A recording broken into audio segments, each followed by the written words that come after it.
नमस्कार बच्चों, laptop school से मैं पूजा शर्मा आपकी हिंदी की अध्यापिका आप सभी का स्वागत करती हूँ। आज हम हिंदी व्याकरण में पाठ 16 क्या पढ़ेंगे? पाठ 16 विराम चिन्ह। सबसे पहले हमें जानना आवश्यक है विराम चिन्ह क्या होते हैं। इसको हम इंग्लिश में बोलते हैं पंक्चुएशन मार्क्स। क्या बोलते हैं? Punctuation marks. देखिए, सबसे पहले चलो कुछ खेलते हैं। यहाँ पर लाल रंग से कुछ विराम चिन्ह लगाए गए हैं, उन्हें हम समझेंगे। क्या खेलेंगे? Question mark. अरे तुम फुटबॉल लाए हो, हम फुटबॉल खेलेंगे। झूला झूलोगे? मुझे तो झूलों से डर लगता है। वाह, यहाँ तो झूले भी हैं, डरो मत, हमारे साथ झूलो। तो यहाँ जो भी विराम चिन्ह लगे हुए हैं उनके बारे में आगे बातचीत करते हैं।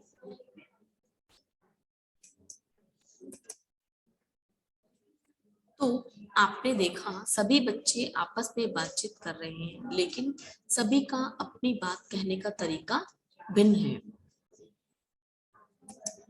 कोई अपनी बात में थोड़ा विराम देता है और कोई अधिक प्रश्न पूछता है, तो कोई हैरानी से कुछ कहता है।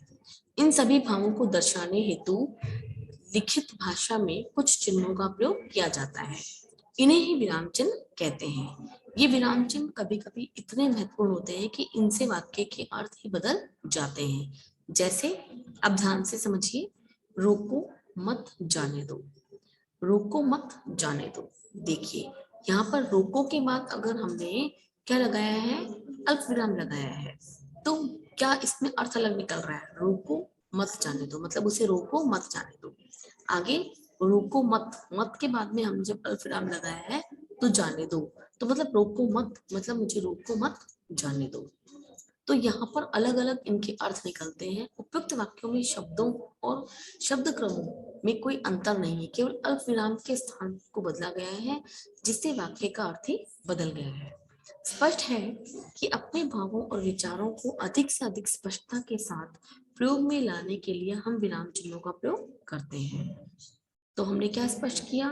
पढ़ते और लिखते समय वाक्यों में विराम देने हेतु लगाए गए चिन्हों को विराम चिन्ह कहते हैं।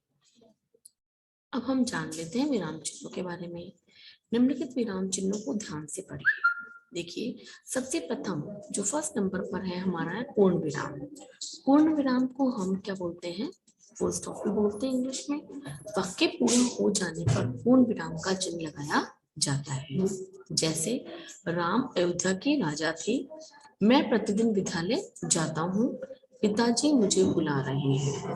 हमने कोई भी वाक्य जब पूर्ण किया तो उसके बाद में हमने पूर्ण विराम का प्रयोग किया। आगे देखिए नंबर 2, अर्धविराम। अर्धविराम क्या होता है? एक छोटा सा फुल स्टॉप और एक कॉमा, जिसको हम बोलते हैं अर्धविराम। जहां कोई वाक्य पूरा होने पर भी दूसरे वाक्य से जुड़कर ही पूर्ण होता है, वहां अर्धविराम चिन्ह लगाया जाता है। जैसे, वह रोज यहाँ आता है, हमारे साथ बैठता है और अनेकों समस्याओं पर विचार करता है। देखिए, अर्धविराम कहाँ होता है? जहां पर कोई वाक्य पूरा होने पर भी वाक्य दूसरे जोड़ने से पूर्ण होता है, तो दूसरे वाक्य को जोड़कर हम पूर्ण करते हैं। मतलब हमने अल्प विराम तो होता है थोड़ा रुकना, अर्धविराम होता है उसे थोड़ा सा और ज्यादा रुकना। जैसे, वह रोज यहाँ आता है, ज्यादा रुके, हमारे साथ बैठता है और अनेकों समस्याओं पर विचार करता है। मतलब हमें थोड़ा पूर्ण विराम से ज्यादा रुकना, कम रुकना होता है, और अर्ध अल्प विराम से थोड़ा ज्यादा रुकना होता है, तो वहां पर हम अर्ध विराम का प्रयोग करते हैं। हम सब भारतीय हैं, हमें अपने देश की रक्षा हेतु हर पल तैयार रहना चाहिए। मतलब पूर्ण विराम भी नहीं प्रयोग किया और अल्प विराम भी नहीं प्रयोग किया, वहां पर हम अर्ध विराम का प्रयोग करते हैं। आगे चलते हैं हम नंबर 3, अल्प विराम। अल्प विराम में हमें बहुत थोड़ा सा रुकना होता है, वो हमें महसूस नहीं होता लेकिन हमें रुकना होता है। जब अपनी बात कहने के लिए बीच बीच में रुक कर थोड़ा आगे बढ़ना होता है, तो हर अधूरे ठहराव पर अल्प विराम चिन्ह लगाया जाता है। जैसे, राम लक्ष्मण दूरी और अंगद साथ साथ चल रहे थे। देखिए, यहाँ पर हमने अलग अलग व्यक्तियों के नाम लेने के बीच में हमने जब अल्प विराम को प्रयोग किया, मतलब हमें पूरा भी नहीं रुकना लेकिन हमें थोड़ा सा रुकना है। राम लक्ष्मण सुग्रीव और अंगद साथ साथ चल रहे थे। श्रीमान डिसूजा बाजार से फल सब्जियां दूध और अन्य सामान लाए। प्रभा के पास गांधी जी, जवाहरलाल नेहरू, सुभाष चंद्र बोस और स्वामी विवेकानंद के सुंदर चित्र थे।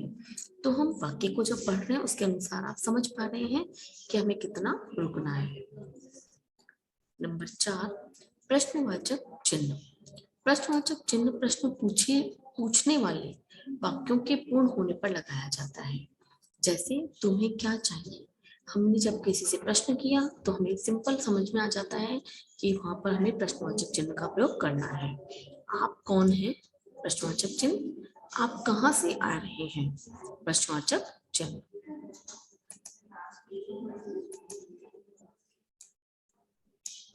इसके बाद देखिए प्रश्न 5, क्वेश्चन नंबर जो 5 है हमारा, इसका पॉइंट नंबर 5, विस्मयादिबोधक चिन्ह। इसको हम इस प्रकार से लगते हैं, पूर्ण विराम लगाकर नीचे अनुस्वार का प्रयोग करते हैं, बिंदी लगाते हैं, हर्ष, शोक, भय, विस्मय, घृणा आदि भावों की अभिव्यक्ति करने वाले शब्दों के साथ विस्मयादिबोधक चिन्ह का प्रयोग किया जाता है। जब भी हर्ष यानी हमें खुशी होती है, शोक यानी दुख होता है, भय यानी हम डर जाते हैं, विस्मय यानी आश्चर्य होना, घृणा यानी किसी से हमें अच्छा नहीं लगता, ऐसे वाले जब भाव हमारे मन में आते हैं या ऐसे वाले शब्दों का जब हम प्रयोग करते हैं, उसके बाद में हमें विस्मयादिबोधक चिन्ह का प्रयोग किया जाता है। जैसे आहा, कैसे काले काले बादल गिरकर आए हैं। हर्ष यानी खुशी होना, अरे तुम तो उनके भाई हो, तुम्हें भी उन्होंने ये बात नहीं बताई। विस्मय यानी आश्चर्य होना, अरे आहा। आगे देखिए, छी छी तुम्हें शर्म आनी चाहिए, यानी यहाँ पर हमें घृणा हो रही है किसी बात से, तो वहां पर हमने विस्मयादिबोधक का चिन्ह का प्रयोग किया। हे परमात्मा, जहां पर हमें संबोधन दे रहे हैं किसी को, हे परमात्मा रामलाल के बच्चों की रक्षा करना, तो ऐसी वाली जगह पर हमने क्या किया? विस्मयादिबोधक चिन्ह का प्रयोग किया। अगला चिन्ह है योजक चिन्ह। योजक चिन्ह को हम एक छोटे से डैश के रूप में प्रयोग करते हैं। योजक चिन्ह संयोजक चिन्ह भी कहलाता है। पास पास प्रयुक्त होने वाले शब्दों में इसका प्रयोग किया जाता है। जिन शब्दों को हम पास पास में प्रयोग करते हैं, है ना, एक जैसे होते हैं या फिर विपरीत भी हो सकते हैं, अलग अलग प्रकार के चिन्ह होते हैं, वहां पर हमें योजक चिन्ह लगाया जाता है। अपना भला बुरा हमें स्वयं सोचना चाहिए। भला बुरा है तो विलोम शब्द, लेकिन हमने यहाँ पर योजक चिन्ह क्यों लगाया? क्योंकि हमें अपना बुरा बुरा बड़ा भला बुरा स्वयं सोचना चाहिए। दाएं बाएं देखकर सड़क पार करनी चाहिए। माता पिता का सदा आदर करो। ऐसे वाले जो शब्द आते हैं उनमें हमें योजक चिन्ह का प्रयोग करते हैं। अगला चिन्ह है निर्देशक चिन्ह नंबर 7। निर्देशक चिन्ह की योजक चिन्ह से थोड़ा सा बड़ा होता है। निर्देशक चिन्ह का प्रयोग संकेत के लिए किया जाता है। जैसे हम कोई भी जब पॉइंट बनाते हैं तो हम देखिए यहाँ पे भी हमने निर्देशक चिन्ह का प्रयोग किया है, यहाँ भी हमने निर्देशक चिन्ह का प्रयोग किया है। मतलब हमें जब भी किसी को निर्देश देना होता है या फिर हमें संकेत देना होता है, वहां पर हम निर्देशक चिन्ह लगाते हैं। जैसे पुस्तकालय के निम्न निर्देश हैं, यहाँ पर हमने छोटा लंबा जो है निर्देश लगाया। देखिए योजक चिन्ह थोड़ा छोटा होता है, निर्देश थोड़ा बड़ा होता है। नंबर 8, उद्धरण या अवतरण चिन्ह। देखिए ऊपर जो कॉमास लगाते हैं हम, इन्वर्टेड कॉमास इसको इंग्लिश में बोलते हैं, उद्धरण या अवतरण चिन्ह के रूप में हम प्रयोग करते हैं। जब किसी का कथन ज्यों का त्यों लिखा जाता है तब उद्धरण चिन्ह लगाया जाता है। जब हम एक ही वाक्य को, जब हमने किसी की बात, कही गई बात को हमें वैसा का वैसा लिखना होता है, तब हम उद्धरण चिन्ह लगाते हैं। जैसे कृष्ण ने कहा, कॉमा, उद्धरण चिन्ह लगाया, अर्जुन सामने खड़ी शत्रु सेना का पर आक्रमण करो। मतलब हमने यहाँ पर कृष्ण की बात को सेम वैसा का वैसा रखा है, तो यहाँ पे हमने उद्धरण चिन्ह का प्रयोग किया है। देख पा रहे हैं आप लोग? फिर नेक्स्ट देखिए, महात्मा गांधी ने कहा स्वतंत्रता हेतु अहिंसा के मार्ग पर चलना चाहिए। यहाँ भी हमने उद्धरण चिन्ह का प्रयोग किया। इसके बाद 9वां नंबर है हमारे त्रुटि चिन्ह। जब वाक्य लिखते समय कोई शब्द छूट जाए या उसे लिखने के लिए लगाए जाने वाले चिन्ह को त्रुटि चिन्ह कहते हैं। जैसे मेरा नाम कृष्ण है, इसके लिए हमने लगाया। हम यहाँ पर एक शब्द लिखना भूल जाए तो हम उसको त्रुटि चिन्ह का प्रयोग करते हैं। मैंने सारा कार्य कर लिया है। यहाँ पर भी हमने त्रुटि चिन्ह का प्रयोग किया है। तो आप लोग समझ गए होंगे कि किस प्रकार से हमने चिन्हों का प्रयोग करना है।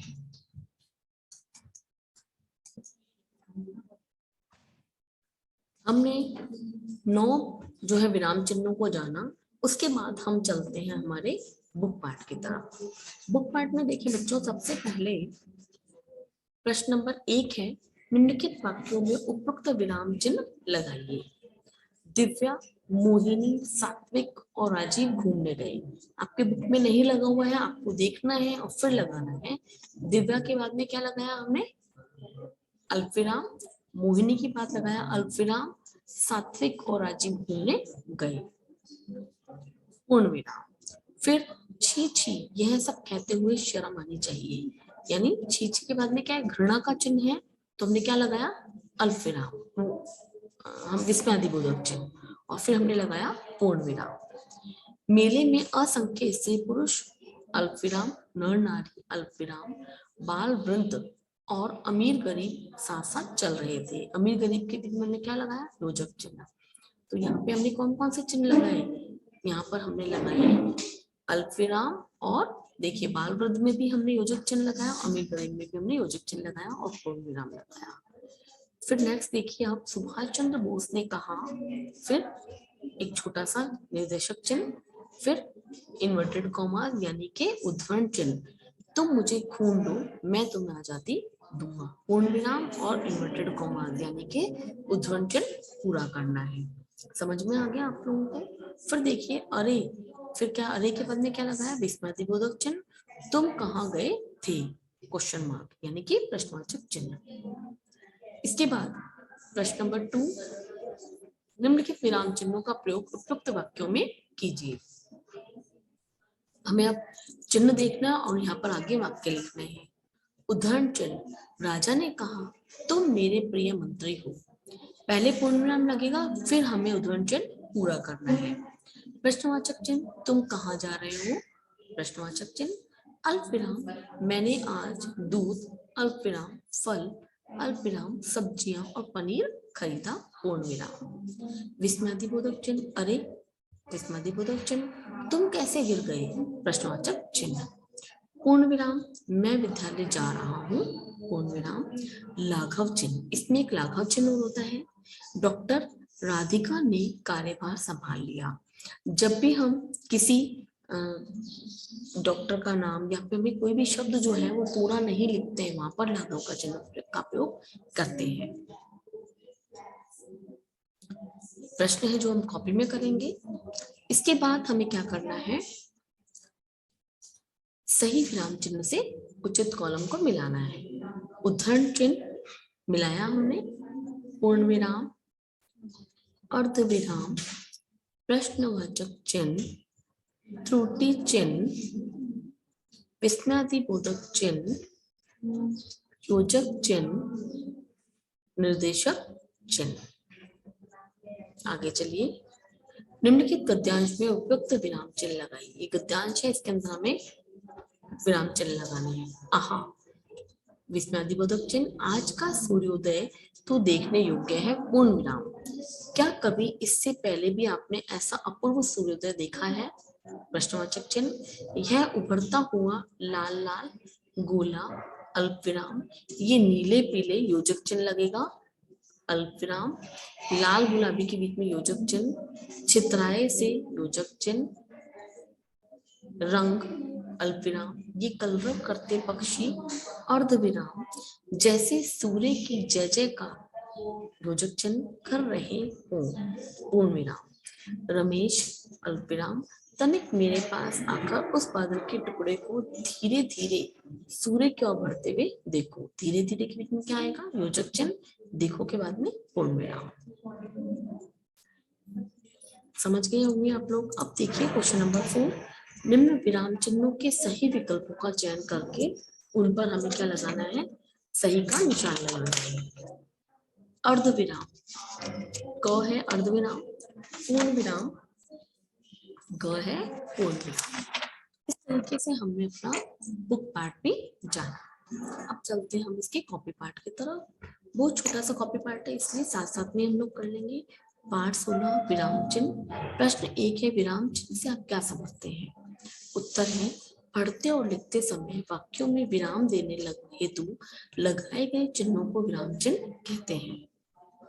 प्रश्न नंबर 2, विराम चिन्हों के नाम बताइए व चिन्ह भी लगाइए। उत्तर है, मुख्य रूप से विराम चिन्ह निम्न प्रकार है: पूर्ण विराम, अर्ध विराम, अल्प विराम, प्रश्नवाचक चिन्ह, विस्मयादिबोधक योजक चिन्ह, निर्देशक चिन्ह, उद्धरण चिन्ह, त्रुटि चिन्ह। आप सभी को इनके सामने चिन्हों का प्रयोग करना है और अपनी कॉपी में अपना वर्क कंप्लीट करना है। तो बच्चों, आप सभी समझ गए होंगे कि किस प्रकार से हमने विराम चिन्ह का चैप्टर आज पढ़ा। इसका वर्क को कंप्लीट करेंगे और मुझे सेंड करेंगे। नमस्कार बच्चों।